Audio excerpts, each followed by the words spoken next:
On the one-year anniversary of his job as U.S. Secretary of State, Rex Tillerson is embarking on a trip to improve relations with Latin America. His first stop, Mexico.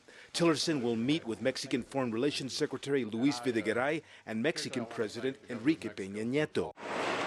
Speaking in Austin, Texas, just before traveling to Mexico, Tillerson said economic prosperity in Latin America goes hand in hand with regional security.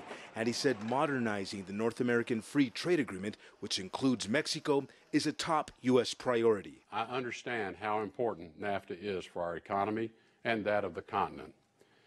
But it should come as no surprise that an agreement put into place 30 years ago, before the advent of the digital age and the digital economy, before China's rise as the world's second largest economy, that NAFTA would need to be modernized.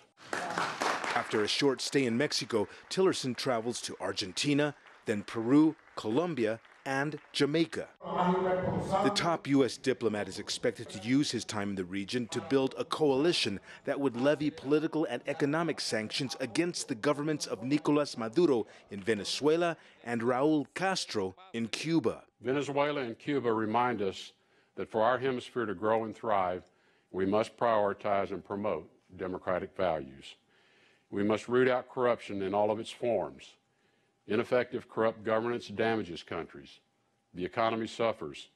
People lose faith in institutions, and crime increases. U.S. President Donald Trump's language in reference to Mexico and other parts of Latin America stand in stark contrast to Tillerson's conciliatory tone. Trump insists on building what he calls a great border wall that would further separate Mexico from the U.S. And in his State of the Union address earlier this week, Trump emphasized his plans for a continued U.S. crackdown on immigrants.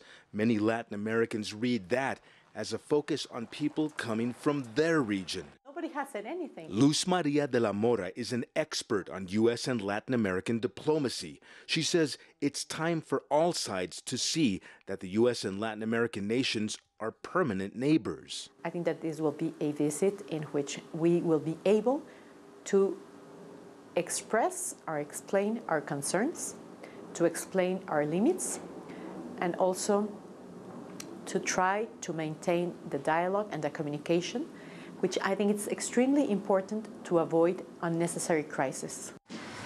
Many Latin American political observers say the key is avoiding a political crisis with the Trump administration at all costs and doing everything possible to keep these relationships moving forward. Frank Contreras, CGTN, Mexico City.